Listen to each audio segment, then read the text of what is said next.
No mai hoki mai ki other folds, imihine, ko Duncan Grieve, toko ingoa. My guest today for this Tuesday edition is welcoming back Glen Kyne. Kia ora, Duncan. Good to be back. Yeah, and very kind of useful to have you here to talk about the latest out of TVNZ's kind of quest to find $30 million in savings. So we'll dig into that. We'll also spend a chunk of time looking at a drama in podcasting. Francis Cook, who has been in this space for a long time, the host of the Cooking the Books podcast, and has since gone solo, has posted on Friday about what's happened to the feed of Cooking the Books, which has been renamed and given to another broadcaster. And she was unusually candid, shall we say, about the sort of background there in a way that I think really sort of speaks to the complexities of legacy media entering into new mediums, but not necessarily doing it in a kind of wholly committed way, and the downstream kind of fallout from that, which is what we saw. And then we will talk a bit about, inevitably, about the election and kind of reflect on what it says about the sort of state of media in a broad sense, particularly the sort of seemingly waning power of news and institutional media over there. So let's start with talking about this TVNZ situation. So there are a couple of kind of stories which have broken over the last few weeks since we last spoke. The first being that they will not be shutting the One News website, but will be scaling it back.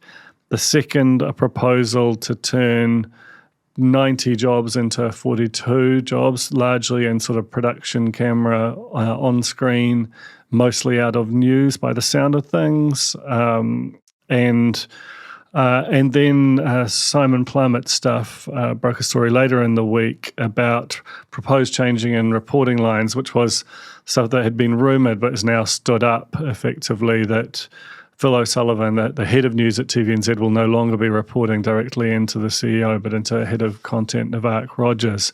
So taken collectively, they're the latest in this kind of rolling maul of issues for TVNZ, and that ultimately is just about a mismatch between their income and their expenses, but also about their battle to digitize more quickly and become an organisation that is stable, and I'm kind of curious about whether this goes far enough or is just another step in what's going to be many ahead of it. What did you what were your thoughts on that proposal? Yeah, I think we're a little light on detail. That's the first thing I should say in terms of the actual additional steps that TVNZ will be taking to achieve that 30 million. The first glance would suggest that the number of jobs that are being commented about is possibly not enough. It certainly doesn't, by back of the envelope maths. They're not going to be, those 50 staff can't be paid well enough to be 30 million on their own. When you're thinking about, with your own experience, so you're trying to find that amount of savings there, how much can you get out of staff versus out of content that you've bought in versus, other sort of, whether it's operational or kind of local content buying? Yeah, I mean, content is often the easy place to go because you can write content off. It can be impaired below the line. There are a number of treatments that make that an easy place to go. But the challenge, of course, is that once you've lost the content, you've lost the content. So once you make those decisions, you can never obviously play that content again. The other issue being that as soon as you start impacting content and what people see on screen, it obviously has the potential to degrade audience and therefore revenue, and that can be an ever-decreasing circle that's very hard to get back out of, to get back on top of. And I think that's a real risk for TVNZ in this strategy because they're in a market where broadcast television is in huge decline, and the revenues associated with digital are not where they needed to be yet. So quite a juggling act for them from a cost point of view. In terms of people, there's certainly no easy decisions ever. The big cost basis, yes, will be the newsroom. The sales team will be another significant cost base. And heavy and senior leadership, I imagine. And so often when you're looking at these things, you will look at it and go, well, it's a bit of a top-down approach. You want to look at some of the most expensive people often and go, can we still function well as an organisation if we address from the top down? You need to do as an organisation, right, to get the product to air and to make it, credible. But again, we haven't seen a lot of that detail yet, Duncan, so we're not quite sure. In terms of the reporting line, look, I'm as surprised as anyone to see that. This is the change from having news report to the CEO. I mean, it's interesting, right, because they're not alone in this, and that NZME has a similar structure where the editor-in-chief reports into, I think, is it head of content or head of strategy? Certainly it's not into the CEO, which is quite unconventional. Whenever an organisation is news-dominated, typically you want, or not necessarily want, but you've always had news having a direct line to the CEO, and often the CEO also having the title editor-in-chief or publisher or similar. What do you think the sort of dangers of that are in terms of how that's sort of perceived within the organisation, or what are the downside risks of that? Well, first of all, I think, the thinking of why they've gone there. And obviously the ability to, consolidate cost at an executive team level, reduce the amount of executives that sit on that executive team, have a very focused executive team. So I certainly understand possibly why they've gone down that path. And there's also a sense that when it comes down to it, news, as much as it has these values and these kind of, all the things that we, no listener to the fold is going to be kind of a stranger to the idea of the positive externalities of news for a society. But if you're looking at it as a content company that ultimately exists by selling ads against your content, news is fundamentally it's content, and so you can understand why they sort of say, actually, we need to think about this stuff, and that the future state of our company is to have us making news products and making entertainment products and selling advertising against them, and ultimately, ideally, we sell more ads than we take on costs for making it. But there are tensions that are going to come with that, right? Yeah, well, news is the biggest content and audience generator in the business of TVNZ and revenue generator. So that in itself is obviously an interesting dynamic.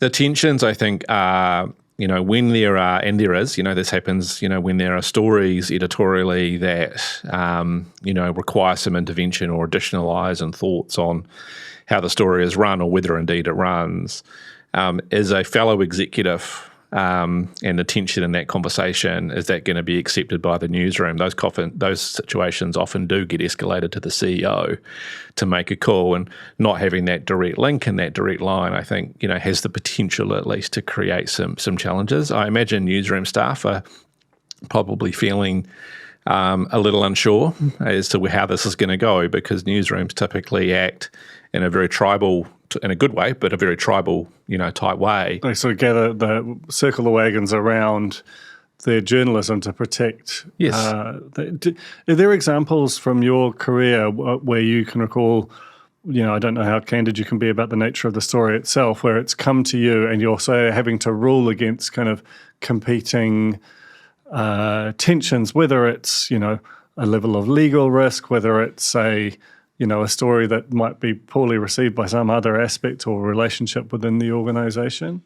Yeah, there were 2 or 3 stories over the years that came to my office, and that there was, mixed and varied opinions amongst the leadership team, and left to solve on them, on their own. I'm not sure would have got the right outcome for the story. And as a leader, you need to have a fairly unbiased, non-partisan view.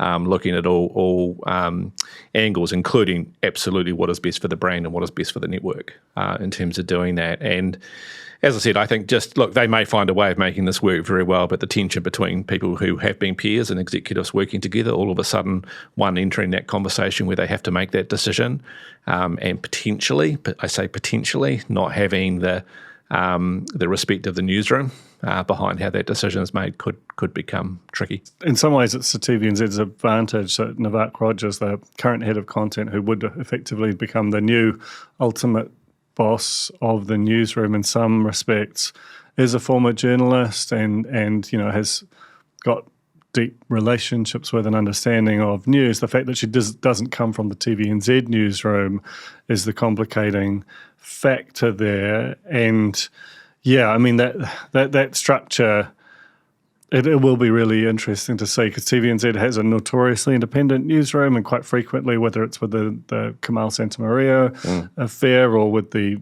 Fair Go and Sunday cuts, the coverage has felt, it was extremely independent, let's put it that way. Whether they would be able to kind of maintain that under this new sort of structure, that's part of the question. Yeah, the other big thing for me, and look, this is potentially just differences of how people like to lead organisations, but given the future of TVNZ is very much on TVNZ Plus, and given the criticality of news and current affairs performing well in that new environment and the strategy that sits behind that, I would think that leadership and the board will want their hands very closely tied to how that's going, and they have created a step removed in the structure, and I think that's interesting as well.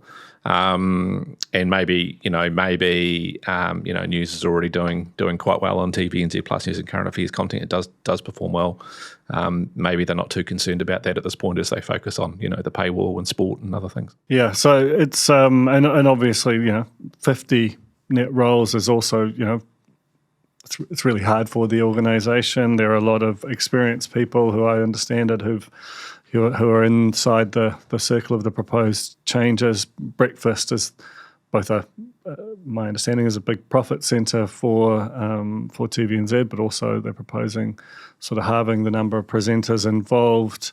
You can just feel the financial strain of the industry everywhere at the moment. I noticed over the weekend, this is a small thing, I think we might have touched on it before, but you had Grant Nisbet doing his 350th All Blacks test 40 years after his first, and he both talked about, I think he made reference to someone who'd passed as having captained the All Blacks here in New Zealand, because that's where they are.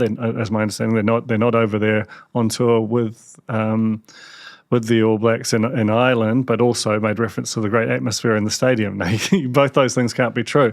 This is, you're seeing things. It's unimaginable, the idea that you'd be commentating a game remotely and not have access to all of the atmospherics that being in the stadium has, but that is where we are with commentary now, to my understanding. And it's just an example of everywhere, everything is being squeezed as tight as it can, and in some ways beyond.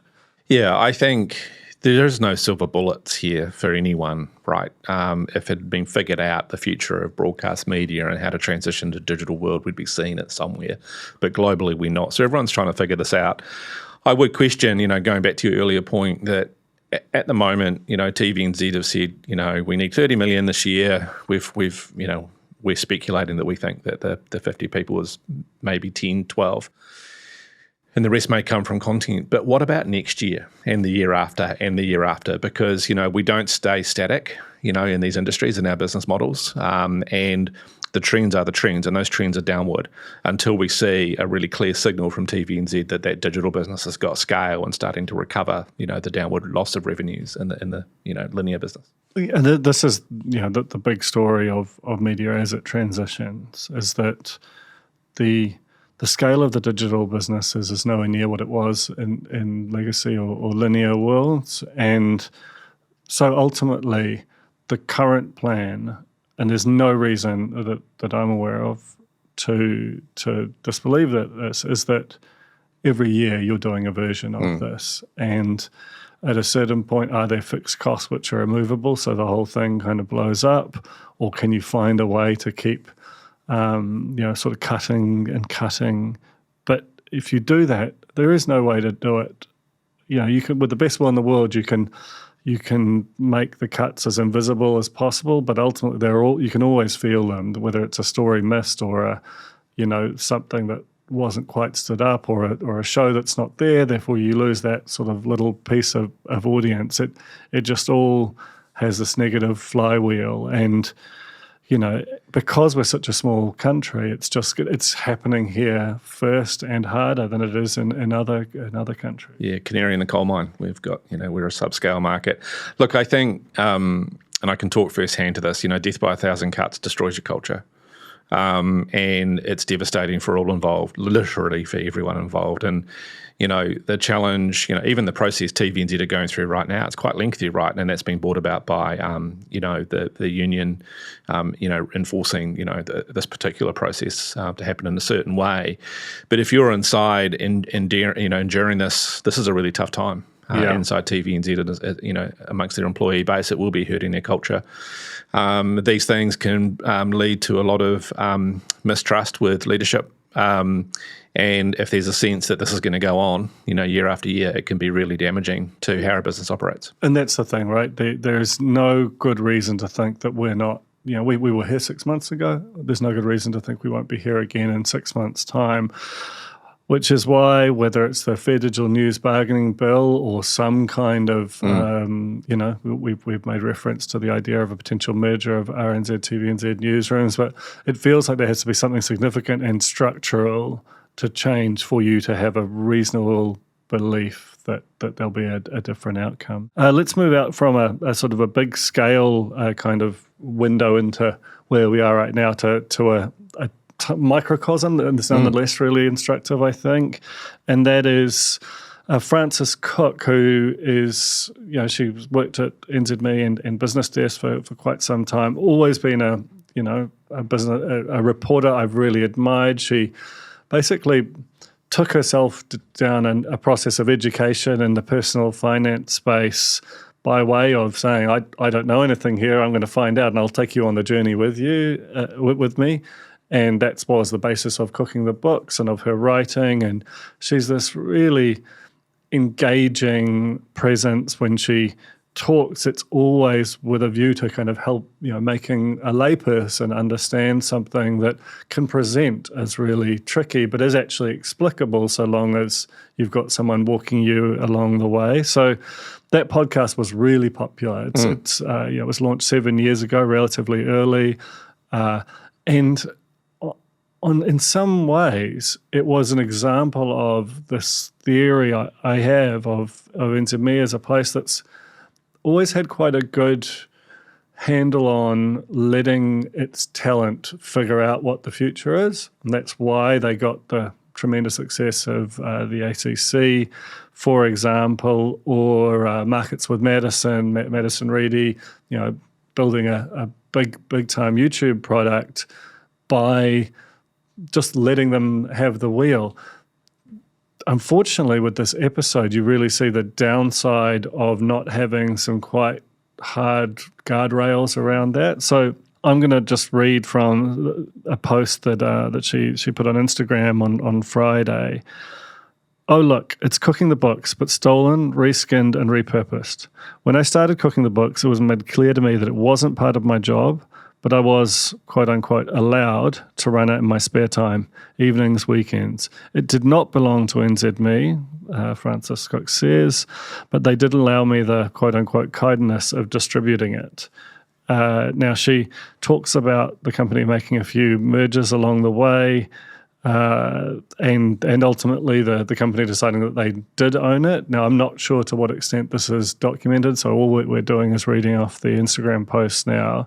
And this always looked like a really easy thing to monetize. Anything in the personal finance space, there are dozens of companies that you can pitch to.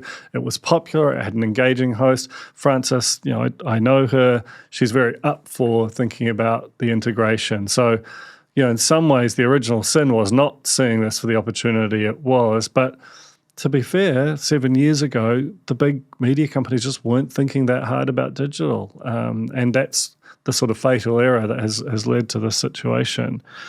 So, she goes on to really open the lid on the relationship, the decayed relationship with NZME, for whom she no longer works, and said, for example, she says, further, despite having written permission to start my business providing financial education, they now want to revisit that. I'll be required to show them behind the scenes of my business, the financials, how I'm running it, and they may require me to close it down.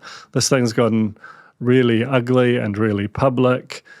What it comes down to is the fact that they've taken that feed, and feeds are really valuable. I think it's quite an underrated part of the digital ecosystem that, the John and Ben YouTube channel, for example, I've always thought, who owns that? Because that's 250,000 subscribers who want a specific type of New Zealand comedy.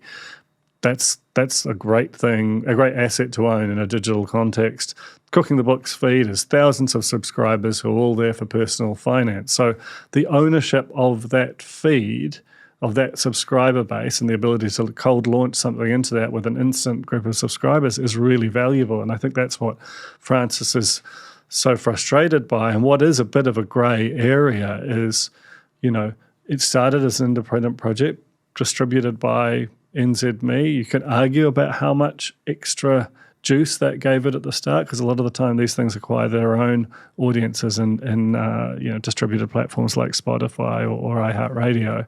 But now all of the episodes are wiped, and you can't find it at all on Spotify or on iHeart. It's just an empty prosperity project feed.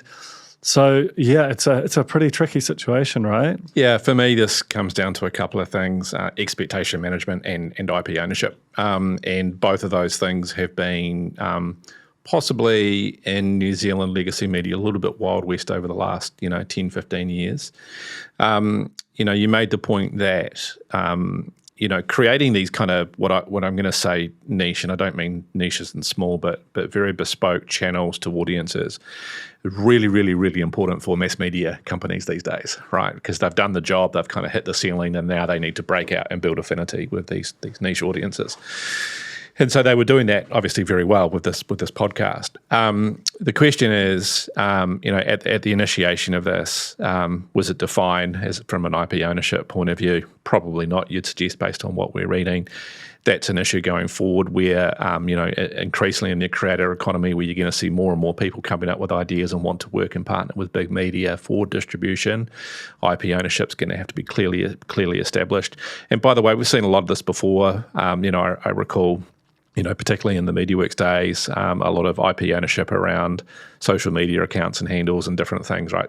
Similar but different, but not clearly established. And I think these things need to be clearly established at the outset. And I think the expectation piece that I'm referring to is the kind of knowledge of management, and I'm not necessarily saying senior management, but just management in general, around when these opportunities are presented to them.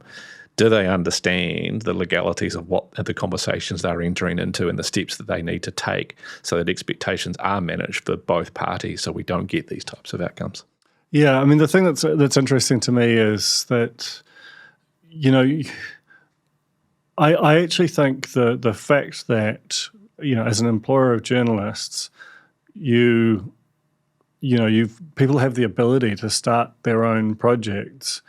And effectively, if you can harness it right, you can test and learn about who has talent, who has drive, who has commercial acumen, and you can find things out about your workforce and about the digital market by allowing people to operate in this way. But you do need some kind of policy wrapped around it, because what they said about letting her do it in her own time, that means they don't necessarily have the claim on the IP, on anything that's developed around it. And as a result, when it's a hit, you don't have, it isn't well defined who owns that hit.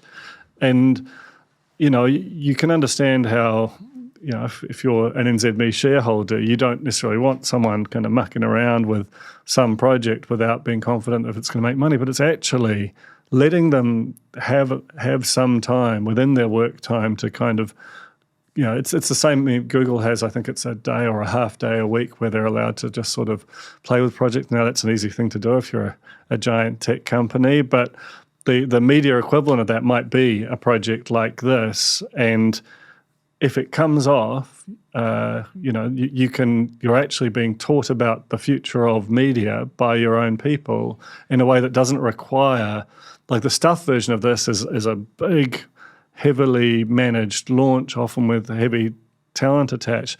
typically those things are really costly, and you don't know when they launch whether there's actually a market for it. So you can see the difference in philosophy between the two companies, and the difference between the Simon Bridges podcast or the Tova podcast versus the organic way that NZME have built things.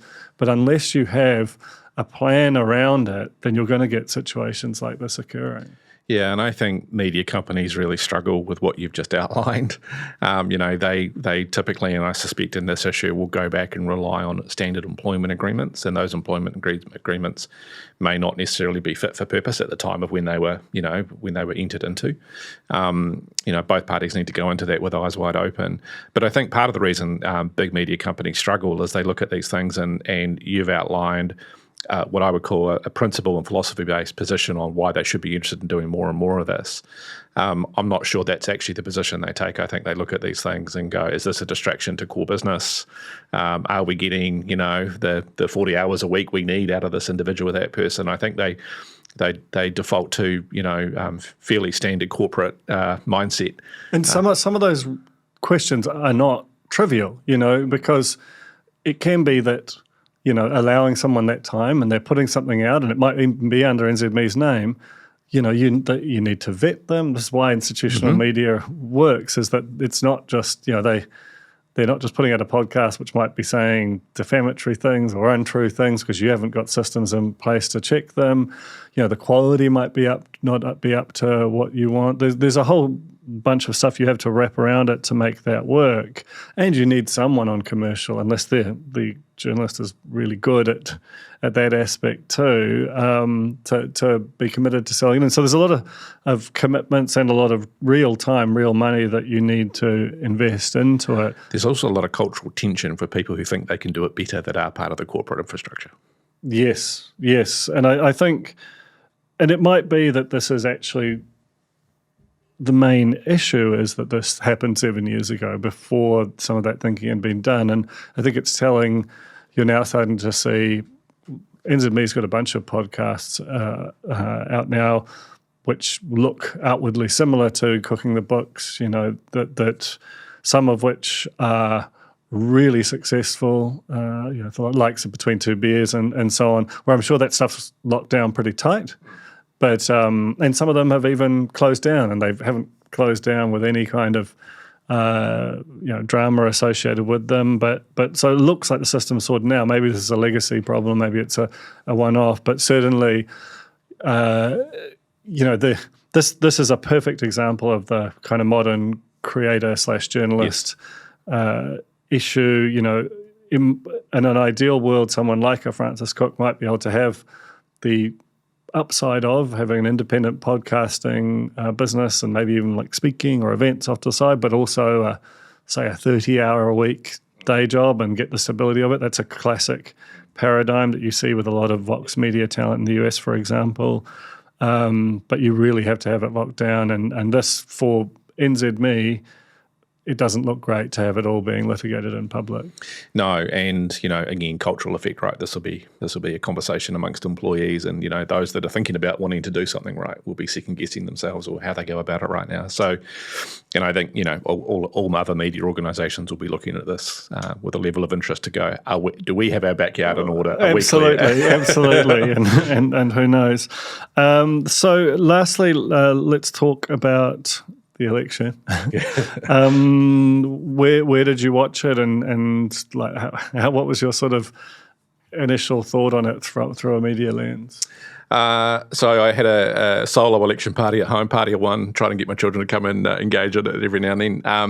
But out of interest, I decided to watch the CBS broadcast. I downloaded the CBS app on Apple TV. I was able to watch the live election coverage.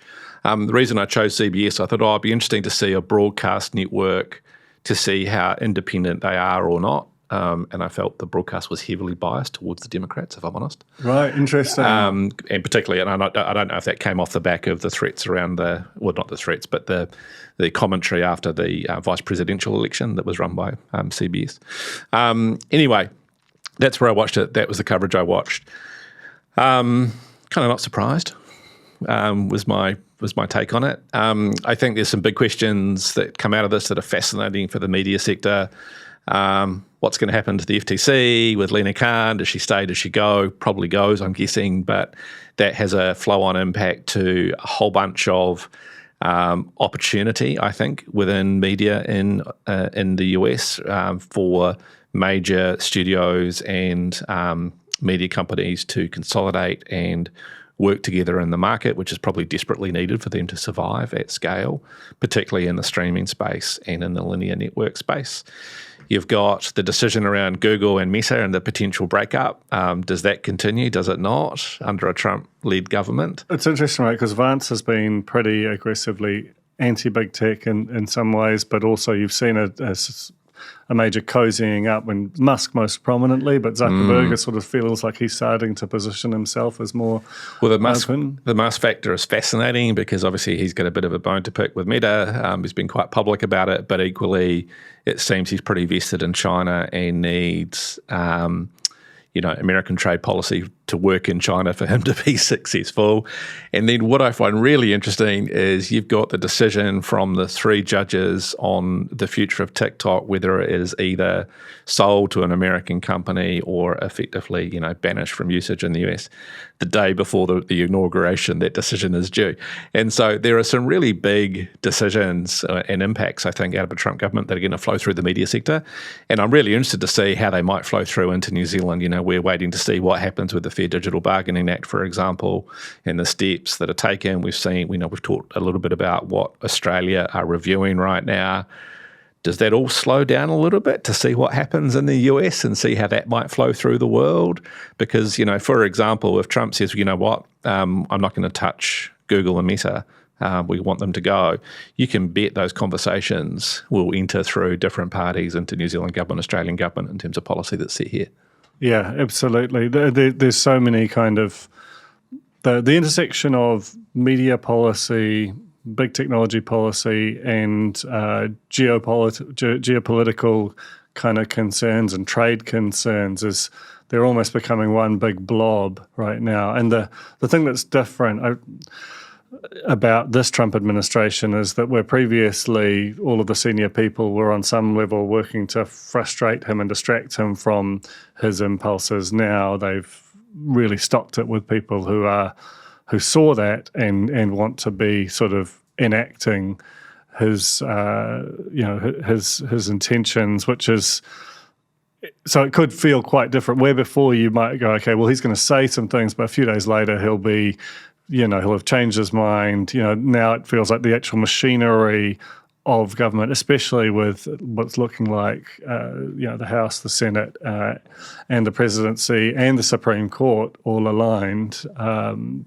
It's just going to be potentially more action-oriented than the sort of previous Trump administration. What do you think? What do you think about what do you think happens now around trust in news media going forward, and clearly, a belief by news media that in America at least that they had probably greater influence than what's actually played out? Yeah, I mean that's the thing that I've been thinking about most probably since, and I'm coming around to the belief that news media is now already less influential than every other form of media. So if you put like news media, the fullest extent of institutional media in one basket, and you put everything else in another, and I think the other side wins. So user-generated content, individuals, thing from TikTok accounts to YouTubers to podcasts. I mean, they've been talking about this as the podcast election. I do feel like I'm not saying it swung the election, but I think if I was to pick one of the most material decisions along the way, I think Trump making the pilgrimage to Austin, doing the 3-hour interview, coming off as more interesting and human than he had previously, whereas Harris offered an hour to Rogan on the proviso that he come to her. Whether that should have driven the Rogan endorsement, I don't, that's outside of the realms of what I'm talking about. But I think fundamentally, the views that got and the way that people responded to it, there's no way that wasn't, as far as some of the audiences or voter groups that swung towards Trump, the way that wasn't incredibly meaningful as far as sort of swing or undecided or occasional voters turning out in such great numbers. But yeah, if you think about the vision of Trump that you saw in the vast majority of institutional media, he would have seemed unelectable, but clearly he dragged so much support from so many traditional Democrat bases. I think you just see the fact that people's media diets and the way they understand candidates is so much more built by what happens in social and user-generated content than it is by what is a fairly well-established and non-deviating narrative in institutional media. Yeah, my theory on this is that it will accelerate the decline of traditional news media in America. He will continue to undermine them, bully them, don't do the things that Trump does. And increasingly people will find other sources, right, of trust for where they want to get their news. And I think that's just such an accelerated structural shift of what we're likely to see in this part of the world over time.